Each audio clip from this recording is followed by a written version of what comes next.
بسم الله الرحمن الرحيم رب اشرح لي صدري ويسر لي أمري واحلل عقدة من لساني يفقه قولي. Nous sommes toujours dans les mêmes questions. Comment aider les frères, surtout les frères chiites. Comme je vous ai dit, avec les frères chiites, nous avons, les frères chiites, ils ont combien de droits sur nous? 4. Avec les musulmans, 1. Voilà, la famille, 4. Les chiites, 3. Les musulmans, 2. Et les non-musulmans, voilà. C'est ça. Donc nous sommes toujours dans la communauté, avec les frères.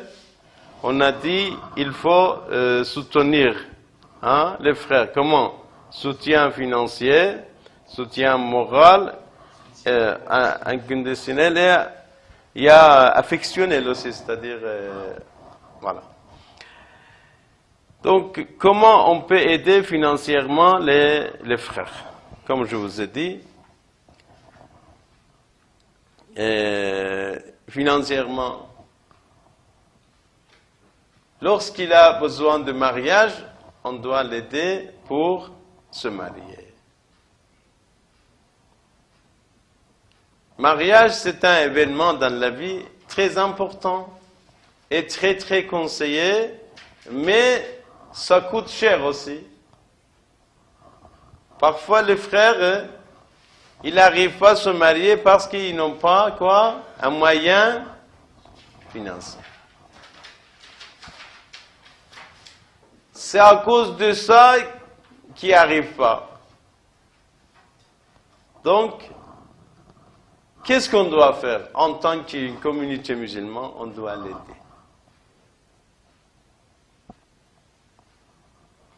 Chez nous, je ne sais pas chez vous aussi, il y en a. Chez nous, normalement, on donne des cadeaux aux mariés.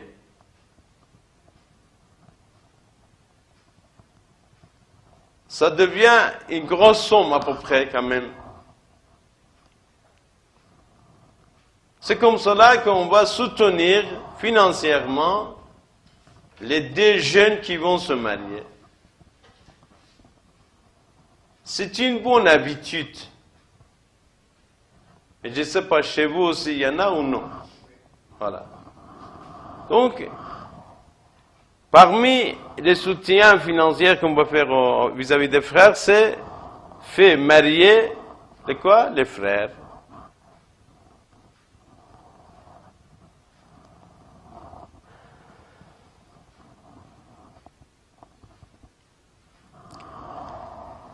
Et rendre service aux frères aussi.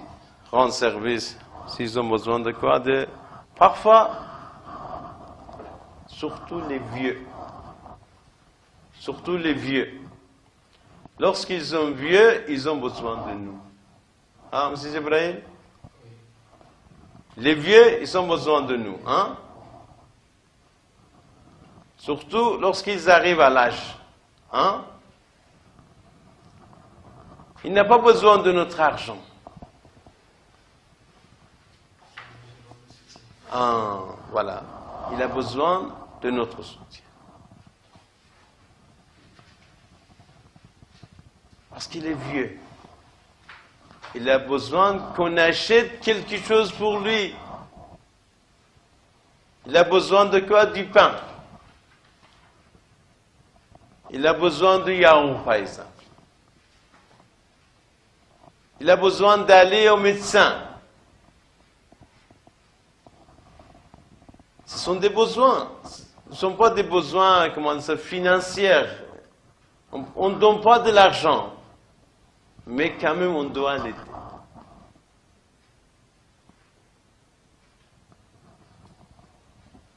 On doit l'aider. Un aveugle qui veut passer, qui veut traverser la route, un aveugle, on le prend la main, on l'accompagne. Ça, très très demandé en islam. Un aveugle ne peut pas marcher, parce qu'il y a danger dedans. On le prend la main, on l'amène. Un frère qui est comme ça, on doit faire ça. Alors, parmi les soutiens financiers, donner des cadeaux aux frères, ça aussi c'est bon, comme je vous ai parlé autrefois. Et donner des remises. Lorsque tu es commerçant, un frère musulman vient acheter quelque chose avec toi, il ne faut pas le profiter. Il faut lui donner un prix spécial. C'est un frère. Moi, je ne dis pas que tu vas perdre, tu vas donner, c'est-à-dire au prix qui revient. Non, je ne dis pas ça. Mais parfois, il y a des gens qui profitent en commerce. Mais c'est ton frère. Qu'est-ce que tu fais avec lui?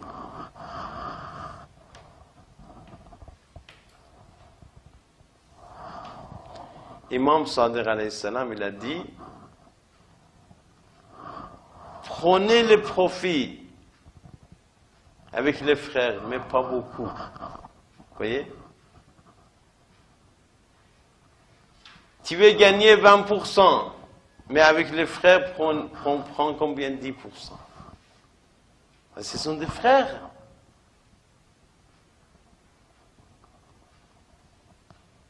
Donc c'est comme cela qu'on peut soutenir les frères. Donc je vais répéter encore. Comment on peut soutenir les frères? Voilà. Nourrir les frères. Oui. Donner de l'eau à boire. Donner quelque chose à manger, donner quelque chose à quoi? Vêtir, c'est-à-dire à vêtements, donner vêtements. Et une chose aussi j'ai oublié, en cas ils ont besoin de quoi? D'un endroit, oui, voilà, par exemple, ils sont voyageurs, donc, dans un cas, oui. Tu as comment? Parfois non, tu n'as pas de moyens. Tu as une chambre avec ta femme, tu peux rien donner. Et lorsque tu as 2 chambres, 3 chambres, ou bien une maison à part, tu dois donner au frère. Voilà. Et marier le quoi? Le frère musulman. Et rendre service aux frères musulmans. Ainsi que donner des cadeaux aux frères musulmans. Et ainsi que accepter le cadeau de frère. Il ne faut pas refuser le cadeau de frère. Ça aussi, parfois si tu refuses, ça va fâcher. Donc il faut. Et parmi les choses qu'on doit faire est prêter de l'argent. Prêter de l'argent. Prêter de l'argent en cas de besoin. Parce que nous avons dans le hadith, il y a 2 sortes de dons. Parfois tu donnes comme l'aumône. Parfois, tu prêtes de l'argent. Selon le hadith, prêter de l'argent est beaucoup plus mieux que donner gratuitement. Avec chaque aumône, charité, il y a 10 récompenses. Avec chaque prêt, il y a 18 récompenses. Vous savez pourquoi? Hein? Non? Vous savez pourquoi, M. Ahya, M. Ibrahim? Vous voyez, prêter de l'argent égale combien? 18 récompenses. Donner gratuitement égale combien? 10 récompenses. Pourquoi? Alors que tu vas rembourser, il va rembourser ton argent. Là, il ne va pas rembourser, tu lui donnes gratuitement. Pourquoi il y a beaucoup plus de récompenses avec prêt qu'avec don?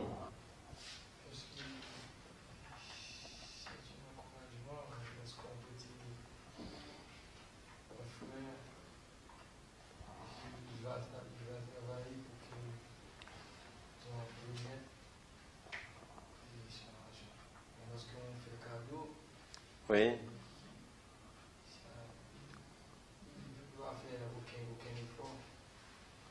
Oui.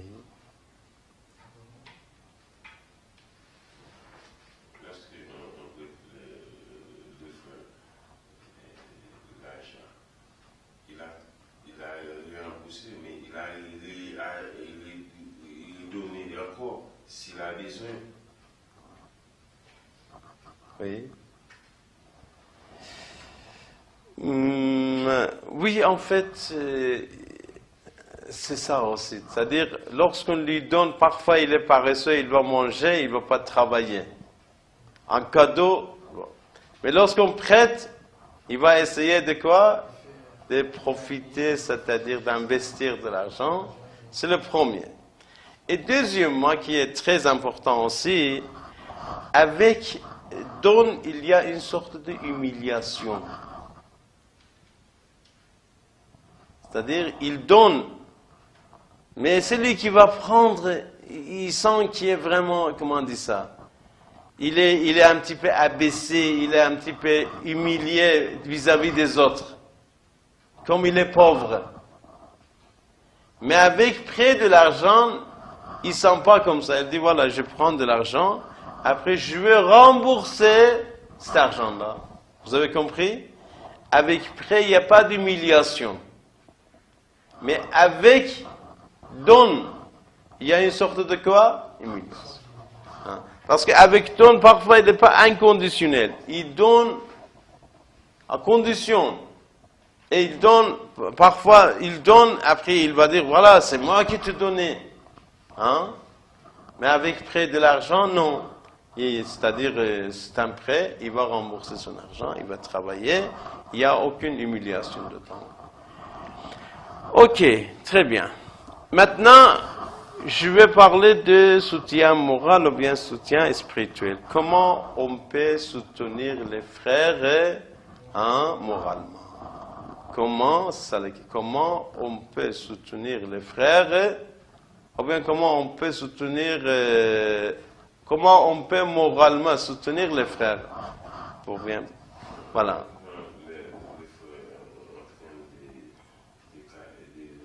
Des problèmes, maman ou la femme est morte, on doit toujours s'en rappeler. Voilà, l'accompagner, consoler, consolation. Voilà, porter le confort. Oui.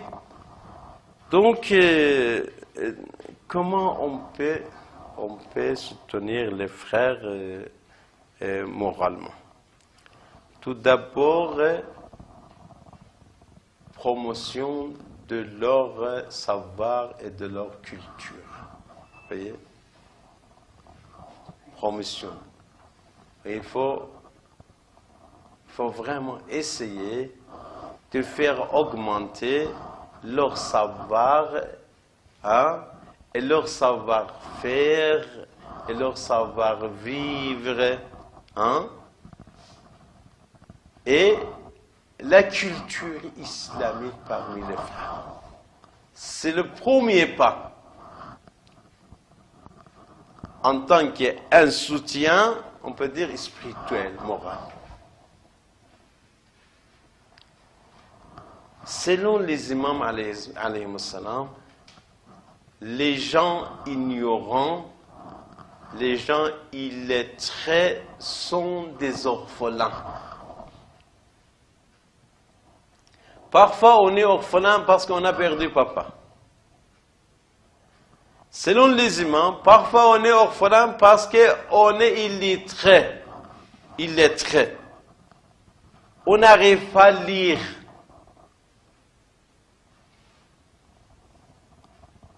On n'arrive pas, comment on dit ça, lire le livre.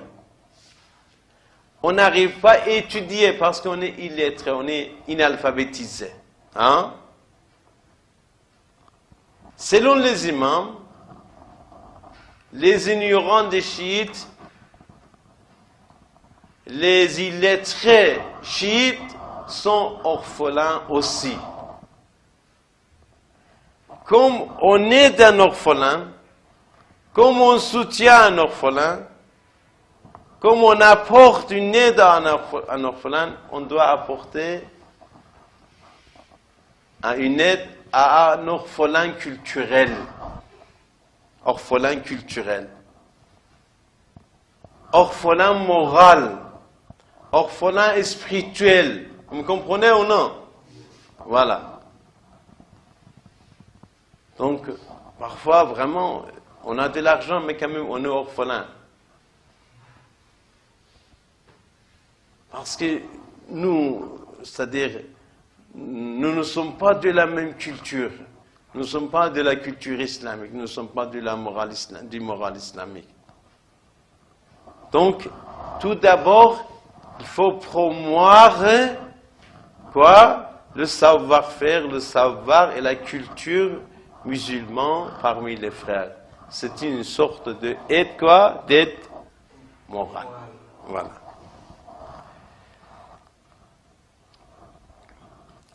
Selon l'imam Sadiq alayhi salam, il a dit, craignez Allah et soyez de bonne humeur, de bon comportement vis-à-vis des frères. Soyez gentils avec les frères communautaires. Rendez visite l'un des autres. Et parlez toujours de questions de imamat, c'est-à-dire imamat. Vous connaissez c'est quoi imamat? Voilà, c'est à propos d'Ahlul Bayt alayhim salam. Et deuxième chose, comment on peut soutenir les frères musulmans, les frères communautaires, hein? Critiquer le frère, mais une critique constructive. Parfois, on critique pour détruire les gens. Parfois, on critique pour construire les gens.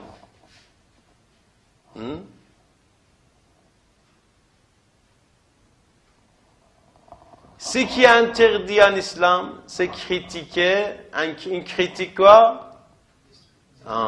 Destructeur. Destructif ou destructeur. Mais critiquer, une critique constructive, en islam, c'est autorisé. Mais je vous dis quelque chose. Si vous voulez critiquer quelqu'un, il ne faut pas le critiquer en public.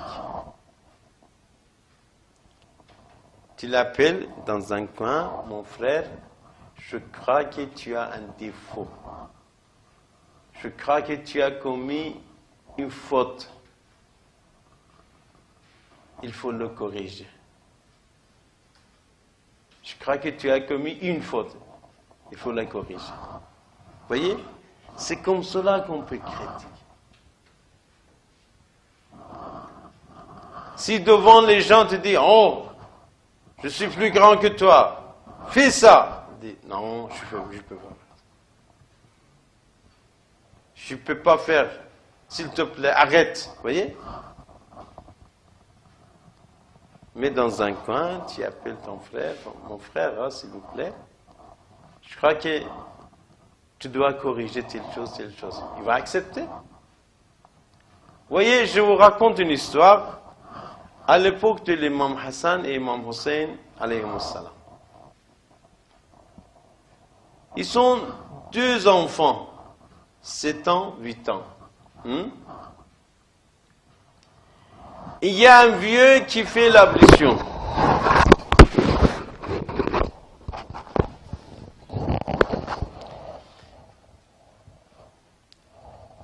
Il y a un vieux qui fait l'ablution. Mais il ne fait pas comme il faut. Il fait toujours des erreurs. Hein? Il ne fait pas l'ablution selon l'ordre islamique. Il y a des erreurs dedans, il y a des fautes.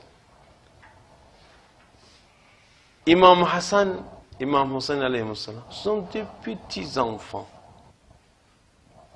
7 ans, 8 ans. Ils veulent corriger ce monsieur-là un type vieux. Comment on doit corriger les gens comme ça? Est-ce qu'un enfant de 7 ans, 8 ans peut corriger un vieux de 70 ans? Est-ce qu'un vieux comme lui va écouter un enfant? Hein? Voilà. Mais qu'est-ce qu'ils ont fait, Imam Hassan? Ils ont dit, oh grand-père, salam, comment ça va? Il a dit, ça va, les enfants. Il a dit, grand-père, on va faire ablution, tu vas regarder. Tu vas nous corriger. Vous voyez? Tu vas nous corriger. Il a dit, d'accord mes enfants, allez-y, allez-y, vas-y, Voilà. Ils font le quoi, l'ablution? Ils font l'ablution. Une ablution très bien, selon l'ordre de Rasulullah, le grand-père, salawatullah wa sallam. C'est là que les vieux se rendent compte, voilà, les enfants, ils voulaient m'enseigner quelque chose. Ils voulaient me dire quelque chose. Leur ablution est très très bien, parce qu'ils sont les petits-fils de Rasulullah. Ils sont les enfants de Ali. Ils sont les enfants de Fatima al-Zahra, salamullah. Vous voyez? Là, il y avait un message à transporter, comment on dit ça? Transférer. Il voulait me dire quelque chose. Voilà. C'est là qu'il a compris. Il a dit, mes enfants, merci beaucoup. J'ai bien compris. Vous m'avez informé quelque chose de très important. J'ai bien compris. Je dois corriger mon ablution. Vous voyez? C'est comme cela qu'on critique les frères musulmans. Sinon, devant les gens, il a fumé, il dit, si tu fumes, si tu recommences, je vais te tuer. Il dit, tu ne peux rien faire. Je vais fumer. Qu'est-ce que tu peux faire? Alors, il va réagir. Mais s'il est dans un coin, tu l'appelles, tu dis, voilà, mon frère, tu as fait des erreurs. Tu dois te corriger. C'est là qu'il va accepter. Donc, parmi les choses, parmi des soutiens moraux, quoi? C'est critiquer les frères, mais une critique quoi? Constructive et amicalement. C'est pas violemment, c'est pas, comment on dit ça, devant les gens en public. Non, en privé.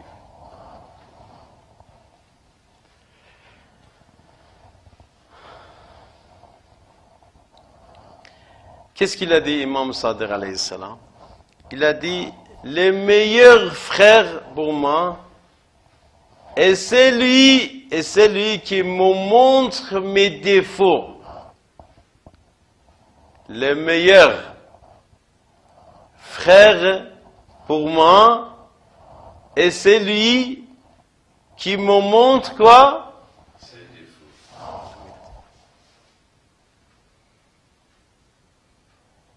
C'est comme cela que nous avons dans le hadith Al-Mu'minu mir'atul mu'min. Al-Mu'min, c'est-à-dire quoi? Voilà. Mir'at, c'est-à-dire miroir. Miroir. Al-Mu'minu mir'atul mu'min. Le croyant est miroir. C'est-à-dire, mu'min doit être quoi? Doit être net.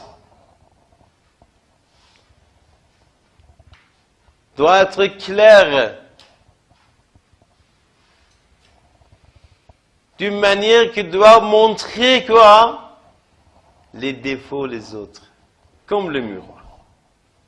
Al-Mu'minu mir'atul mu'min. Jibril, tu peux mémoriser un hadith. Al-Mu'minu mir'atul mu'min. Al-Mu'minu mir'atul mu'min. Mu'min est le miroir des croyants ou bien un autre. C'est-à-dire, lorsqu'il y a un défaut, il faut montrer. Il faut dire, mon frère, mon frère. Il y a deux façons de montrer. Parfois on dit, parfois on montre. Parfois on montre. Parfois on fait comme l'imam Hassan et l'imam Hussein ils ont fait. Vous voyez? Diriger une communauté, c'est pas facile. Je vous donne un exemple. Dans une usine, fumer était interdit dans une usine. Mais il y avait un employé qui fumait toujours. Mais qu'est-ce qu'il a fait le gérant? Vous savez c'est quoi le gérant? Le gérant, il a vu. Mais il n'a pas dit, oh, il ne faut pas fumer ici. Allez, dors. Il ne faut pas dire ça. Il n'a pas dit ça. Un jour, l'employé, il était en train de quoi? En train de fumer. Le gérant vient. Il prend son paquet de cigarettes, il lui donne. Il lui donne, tu es un fumeur? Il dit oui. Donc, le gérant, il dit, moi aussi, je suis un fumeur. Voilà une cigarette. Mais je te dis quelque chose. Il a dit, oui, mon gérant, mon chef, il a dit, si tu vas fumer la cigarette que je te donnais, il faut fumer à l'extérieur, pas ici. Vous voyez? Il donne une leçon, mais pas violemment. Il critique son employé. Il ne prend pas c'est-à-dire sa cigarette, il ne jette pas comme ça. Il vient lui-même en personne. Voilà, mon frère, tu es un fumeur? Oui. Oui, voilà, je te donne une cigarette. Mais il y a une petite condition. Il ne faut pas fumer ici ma cigarette. Il faut fumer ailleurs, à l'extérieur. Voilà. C'est comme cela qu'il lui donne. Vous m'avez compris ou non? Ah, voilà. Donc c'est ça la façon de quoi? De critiquer les frères, une critique constructive. Wassalamu alaikum wa rahmatullahi wa barakatuh.